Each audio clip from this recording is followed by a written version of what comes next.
It's 3 a.m. You're standing in your old high school, except it's not your high school. The hallways are too long, and the lockers stretch up into a ceiling that isn't there. You're late for a test you forgot you signed up for. Your teeth are falling out. You can't find your pants. And somehow, none of this seems unusual to you. Then you wake up, your heart is racing. The whole thing dissolves in about 10 seconds, and by the time you've made coffee, you've forgotten you ever had it. You'll do this again tonight, and tomorrow, and every night for the rest of your life. By the time you die, you will have spent roughly 6 full years dreaming, 6 years inside a version of reality your brain built from scratch every night with no script and no audience. And here's what almost nobody tells you. We don't know why. Not really. Not in the way we know why your heart beats or why you breathe.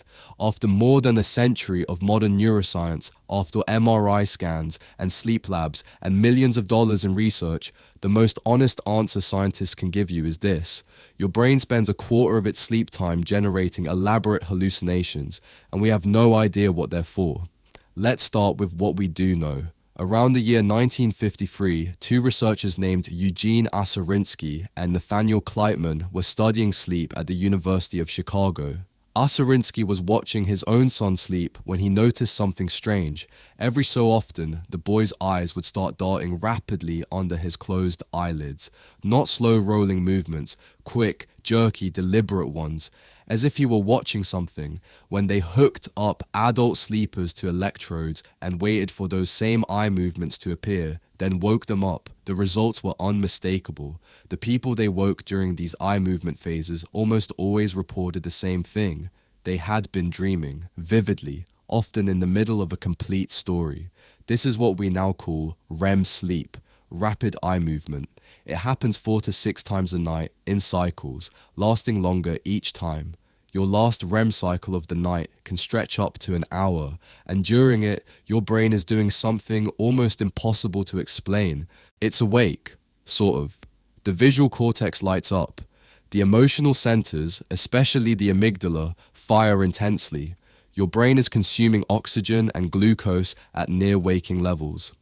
If you put a sleeping person in an MRI during REM, their brain scan looks shockingly close to someone who is up and conscious, but your body is paralyzed, almost completely.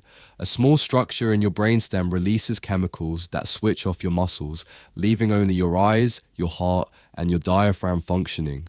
You can't move, you can't speak, you can't act on anything happening inside the dream. Think about how strange this is. Your brain is creating a vivid, immersive, often emotional experience, and your body is locked down so you can't respond to it. Whatever dreaming is for, evolution went to enormous trouble to make sure it happened without you physically interfering. So, what is it for? This is where the science fractures into competing theories, and none of them quite explain everything. The first major theory came in 1977. Two Harvard researchers, Alan Hobson and Robert McCarley, proposed something they called the activation synthesis hypothesis. Their idea was almost insulting to the dream itself. They said dreams are meaningless. According to them, during REM sleep, the brainstem fires off random electrical signals. The higher parts of your brain, the parts that try to make sense of the world during the day, receive these random signals and do what they always do. They try to build a story out of them, your teeth falling out, your dead grandmother handing you a sandwich, the staircase that goes nowhere. All of it is your brain frantically stitching narrative onto noise. Hobson believed dreams meant nothing. They were the byproduct of a brain trying to clean itself, like static on a radio that you mistake for a song. For a while, this was the dominant theory. Then the evidence started catching up to it, and it didn't hold. In the 1990s, researchers started noticing that people with very specific brain damage stopped dreaming entirely. Not damage to the brainstem, which generates the supposedly random signals. Damage to higher cognitive areas, the parts involved in imagination and motivation. If dreams were just static, damage to the source of the static should have stopped them. It didn't. Damage to the meaning makers did. That changed everything because it meant dreams aren't random noise being interpreted. There's something your brain is actively building with intent, with effort, with a purpose that we can't quite see. So researchers started looking again and they found something even stranger. Your brain doesn't just dream, it rehearses.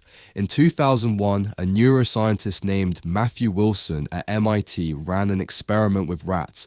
He taught them to run a maze, recording the firing patterns of individual neurons in their hippocampus, the part of the brain that handles memory and navigation. Each turn of the maze produced a specific signature, a unique fingerprint of neural activity. Then, he watched their brains while they slept. And during REM sleep, those exact same firing patterns lit up again, in the same order, at the same speed. The rats were running the maze in their dreams, neuron by neuron, with their bodies completely still. This led to one of the strongest current theories. Dreams are how your brain consolidates memory. During the day, you take in massive amounts of information, but most of it is loose, unsorted. Your brain decides what matters by replaying it at night, threading the useful pieces into long-term storage and letting the rest dissolve. Without REM sleep, this filing system breaks down.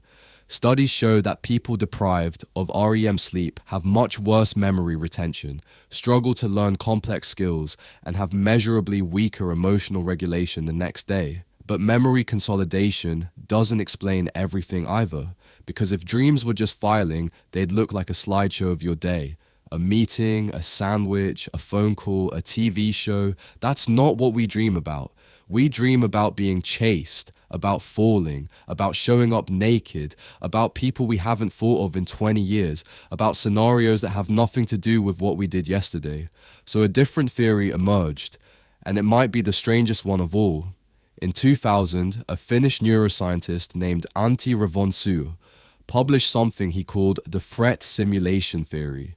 His idea was simple: dreams are a training ground, specifically a training ground for survival. He pointed out that the content of dreams across cultures, across ages, across thousands of years of recorded dream journals has a stunning pattern. Most dreams involve some kind of threat. You're being chased, you're falling, you're lost, you're failing a test, you're being attacked, you're searching for someone you can't find. Even pleasant dreams often contain stress beneath the surface. Revonsuo argued this isn't a glitch, it's the point. For hundreds of thousands of years, your ancestors lived in a world where threats were everywhere. Predators, rival tribes, falling from cliffs, getting lost, social rejection that could mean exile and death. The humans whose brains rehearsed these scenarios during sleep, who ran the simulation again and again in the safety of their unconscious, would have been faster, sharper, more prepared the moment a real threat appeared. In other words, your nightmares might be the reason you're alive. Your brain is still running drills for a world that mostly doesn't exist anymore. The saber-toothed cat is gone.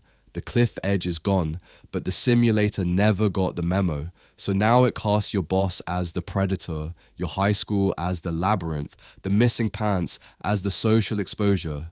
Same software, new characters. And then there's the most recent theory, which might be the most unsettling.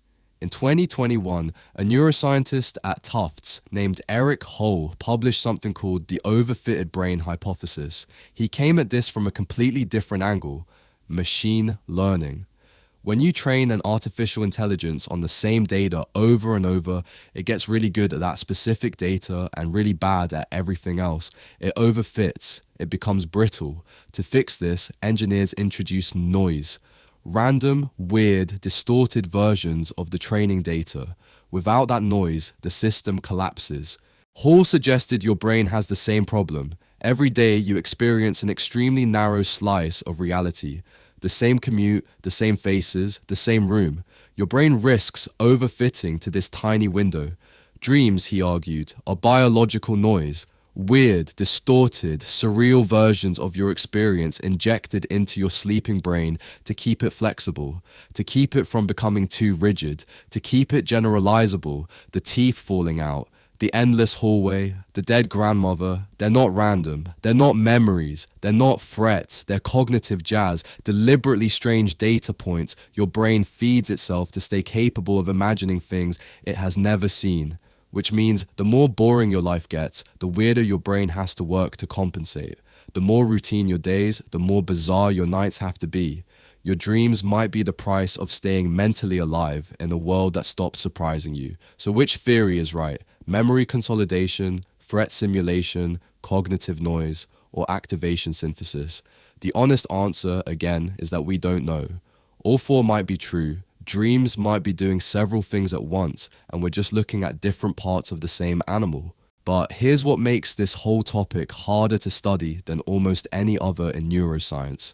You can't observe a dream from the outside. You can scan the brain, you can measure the eye movements, you can track the neurons, but the actual content, the staircase, the test, the dead grandmother exists only inside one person's head. And by the time they wake up, most of it is gone. The hippocampus, the part of your brain that builds memories, mostly shuts down during REM sleep. That's why dreams evaporate so fast. You're not designed to remember them. Within 10 minutes of waking, you've lost over 90% of what you dreamed. By the end of the day, the rest is gone. You spend 6 years of your life inside these stories, and you remember almost none of them. Think about what that means. Every night you become someone else. You experience things that didn't happen in places that don't exist, with people who are dead or imaginary or some impossible combination of both. And then it all vanishes. And you wake up as yourself, and you go to work, and you have no idea what just happened to you for the past 8 hours. There is a person inside you who only exists at night, who has lived an entire other life, who has been chased, who has flown, who has spoken languages you don't know, who has loved people you've never met, and you will never meet that person. You only get to read the last sentence of their story just before it fades. We don't know why your brain does this. We don't know what it's for. We have theories, and the theories are getting better, but the central mystery remains. Roughly a quarter of your sleep is spent inside a vivid hallucination that you're built to forget. Maybe it's filing your memories. Maybe it's rehearsing your survival. Maybe it's keeping your mind flexible. Maybe it's all three. Maybe it's something we haven't thought of yet. But here's what's certain. Tonight, you'll close your eyes. Your body will go still. Your eyes will start moving under your eyelids, and somewhere inside your skull, a world will build itself. It will have weather, it will have strangers, it will have a story you didn't write. You'll live in it for about 90 minutes, spread across the night.